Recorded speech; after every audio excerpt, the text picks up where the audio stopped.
Graça e paz, amados. Privilégio estar aqui mais uma vez e eu gostaria de falar nesta oportunidade um pouco mais sobre o Evangelho do Senhor Jesus Cristo. O Evangelho de Cristo é uma palavra que tem poder para salvar. Toda a Escritura ela é boa para ensinar, para redarguir, para corrigir a injustiça. Mas o Evangelho de Cristo é uma palavra que pode salvar o homem do seu pecado, salvar o homem da sua iniquidade, tirar o homem que está caminhando para o inferno e o colocar no caminho do reino de Deus. Ele nos transporta do reino das trevas para o reino do Filho do seu amor. Então o apóstolo Paulo, ele escrevendo à igreja de Corinto, ele tem a seguinte narrativa aqui no capítulo 15 de 1 Coríntios. Também vos notifico, irmãos, o evangelho que já vos tenho anunciado, o qual também recebestes, e no qual também permaneceis, pelo qual também sois salvos, se o retiverdes tal como vou-lo tenho anunciado, e se não é que crestes em vão. Porque primeiramente vos entreguei o que também recebi, que Cristo morreu por nossos pecados, segundo as Escrituras, e que foi sepultado e que ressuscitou ao terceiro dia, segundo as Escrituras. Então, o apóstolo Paulo vem aqui notificando, e ele vem notificando novamente, também vos notifico, irmãos, o evangelho que já vos tenho anunciado. Ele vem notificando esta igreja que já tinha ouvido o evangelho, já tinha recebido o evangelho, perseveravam no evangelho, permaneciam no evangelho, mas ele vem mais uma vez aqui fazendo menção deste evangelho, certamente para que aquela igreja estivesse fundamentada nesta palavra, porque o evangelho ele é o poder de Deus para a salvação de todo aquele que crê, né? E a palavra da cruz é loucura para os que perecem, mas é o poder de Deus para a salvação de todo aquele que crê. Você perceba, o evangelho é o poder de Deus para a salvação de todo aquele homem todo o que crê, né? Primeiro do judeu e também do grego, está escrito lá na palavra, mas essa palavra da cruz, ela é loucura para os que perecem, mas para nós que somos salvos, ela é o poder de Deus. Então o evangelho é uma palavra para os cristãos e o evangelho é a palavra para salvar os que não são cristãos. E aqui o apóstolo Paulo ele vem dizendo, vocês são salvos pelo evangelho, aqui no capítulo 2, pelo qual sois salvos, se o retiverdes tal como vou-lo tenho anunciado. E ele vem dizendo aqui no verso 3, porque primeiramente vos entreguei o que também recebi. Paulo tinha entregado para aquela igreja, estava entregando para aquela igreja o que ele tinha recebido. Ninguém pode dar o que não tem. Então Paulo estava dando o que ele tinha. E o que o apóstolo Paulo tinha? Ele tinha o evangelho de Jesus Cristo. E o evangelho de Jesus Cristo é o maior presente que nós podemos dar para as pessoas, porque o evangelho salva as pessoas do inferno. Nós temos vivido em uma sociedade onde as pessoas estão extremamente angustiadas, aflitas, perturbadas, pessoas aí sofrendo essas doenças do nosso século, doenças psicológicas dos nossos séculos, pessoas depressivas, pessoas aí com crises terríveis de ansiedade.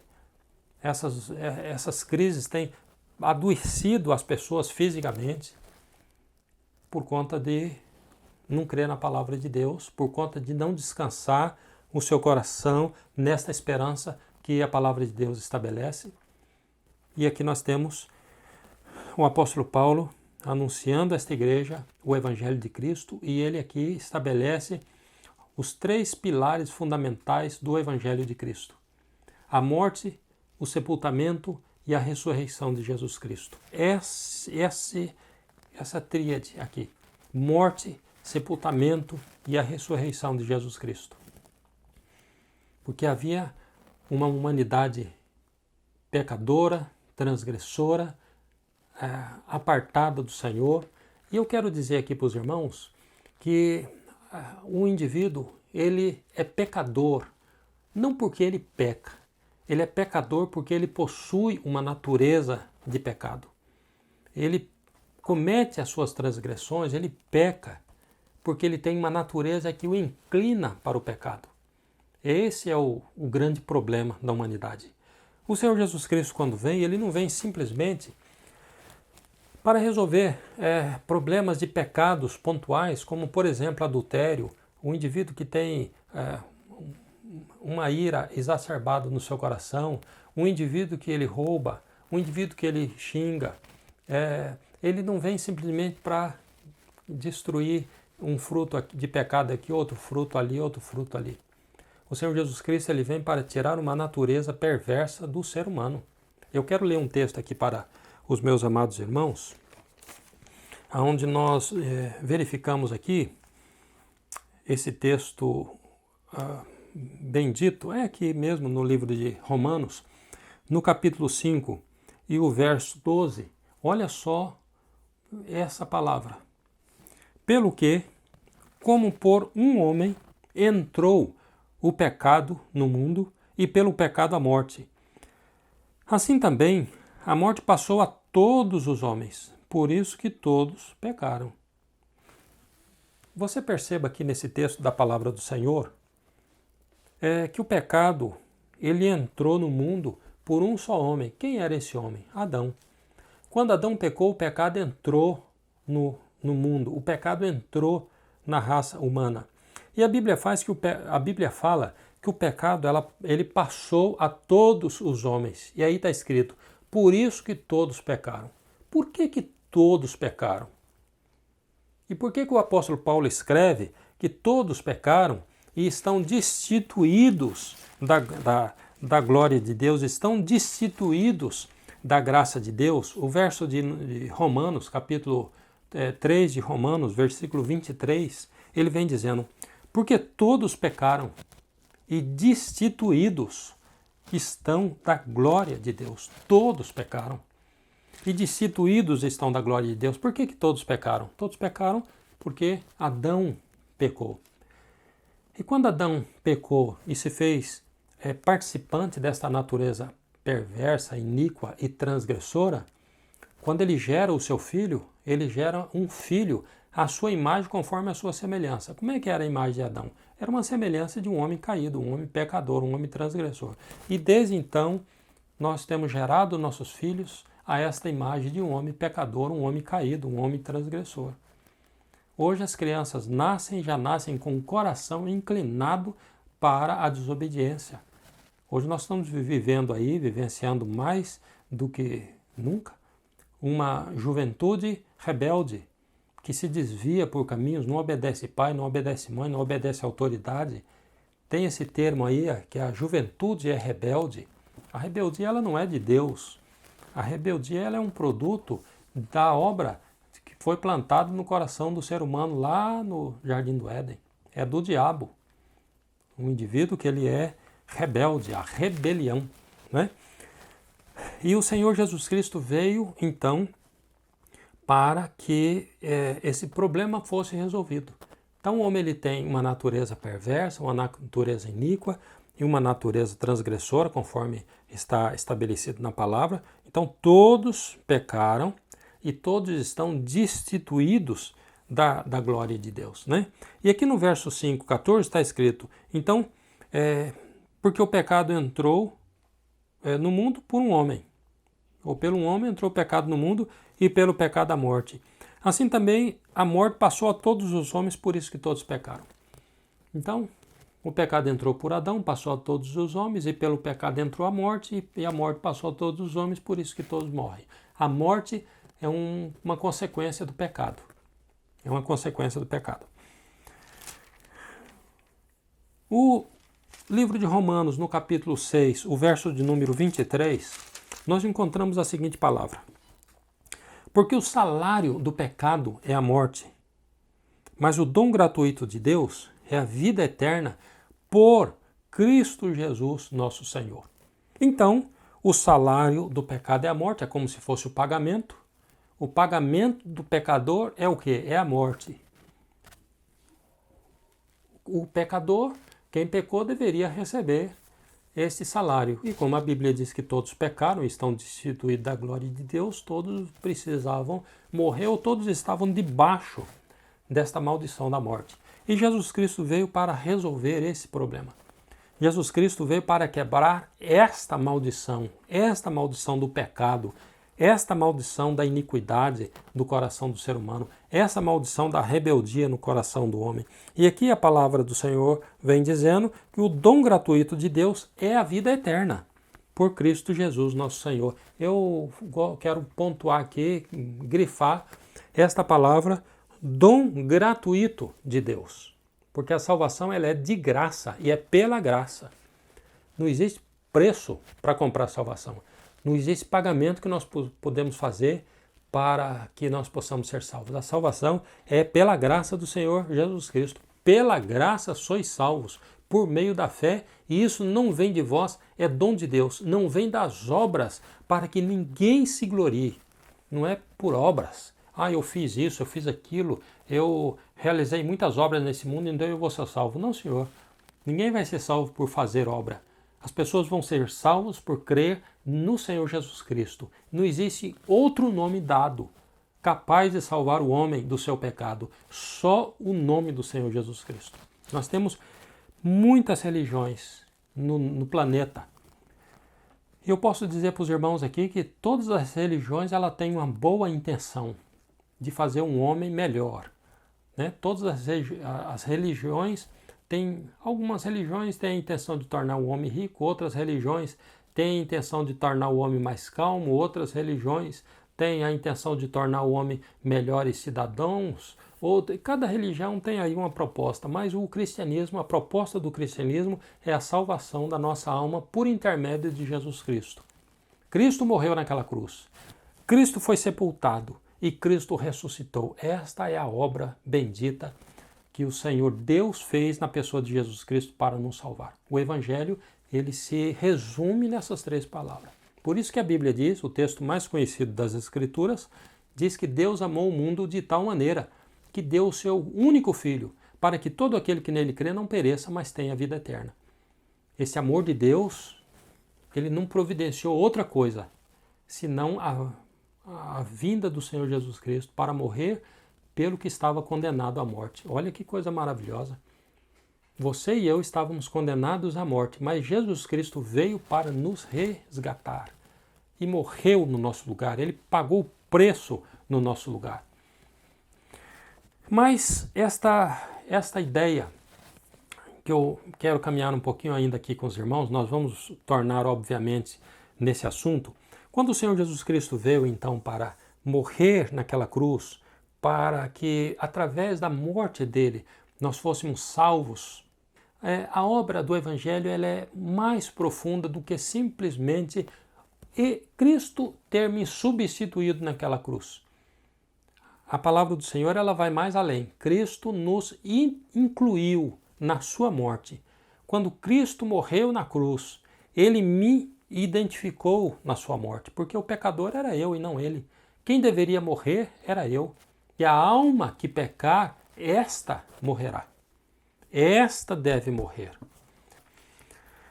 Esse texto do livro de João 12, talvez seja um texto que nós precisamos ler aqui nesse momento da palavra do Senhor, porque ele mostra, no capítulo de João 12, versículos de número 31 e 32, e agora é o juízo deste mundo, e agora será expulso o príncipe deste mundo.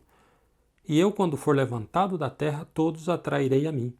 E dizia isto significando de que gênero de morte havia de morrer. Eu já fiz até uma figura aqui para os irmãos em um estudo aí passado sobre esta palavra, onde mostramos aqui que o Senhor Jesus Cristo, quando ele foi crucificado, ele foi levantado naquela cruz, é o que está escrito aqui, e eu, quando for levantado da terra, todos atrairei a mim. Então Jesus Cristo, quando foi crucificado naquela cruz, ele foi pregado ali naquela cruz e foi levantado, e quando ele foi levantado ele está dizendo, todos atrairei a mim. E ele explica dizendo, e dizia isto, significando de que gênero de morte havia de morrer, morte de cruz. Então ele morreu uma morte de cruz, e ele estava dizendo que ele iria nos atrair no seu corpo, ali nessa cruz. Então o Senhor Jesus Cristo foi crucificado, e sendo crucificado, ele nos levou a morrer juntamente com ele. Então ele nos identificou na sua morte. Eu morri juntamente com Jesus Cristo. Eu posso crer nesta palavra.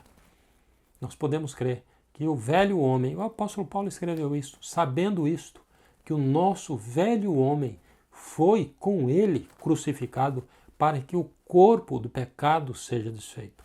A obra da salvação, ela é uma obra grandiosa, é uma obra maravilhosa. Quando nós cremos em Jesus Cristo, quando nós tomamos posse dessa palavra do Senhor Jesus Cristo, é realizado uma obra bendita de regeneração na nossa vida, no nosso espírito, alma e, obviamente, translitera, passa esta obra para o nosso corpo. Esta obra realizada é uma obra de libertação, e libertação do pecado, libertação da transgressão. Então, quando Cristo foi crucificado, o Senhor Jesus Cristo nos atraiu no seu corpo. Quando Cristo foi sepultado, o Senhor Jesus Cristo nos levou a morrer juntamente com Ele. E quando Cristo ressuscitou, a Bíblia diz, e nos ressuscitou juntamente com Ele e nos fez assentar nos lugares celestiais em Cristo Jesus. Então, esta obra é que a Bíblia chama de novo nascimento. Por quê? Não tem como fazer um novo nascimento de uma pessoa se essa pessoa antes não morrer. Então, para haver um novo nascimento, precisa haver uma morte. E Cristo veio e ele morreu na cruz. Ele realizou essa obra, me substituindo e me incluindo na sua morte. Né? Então, o Senhor Jesus Cristo, ele me salvou desta maneira.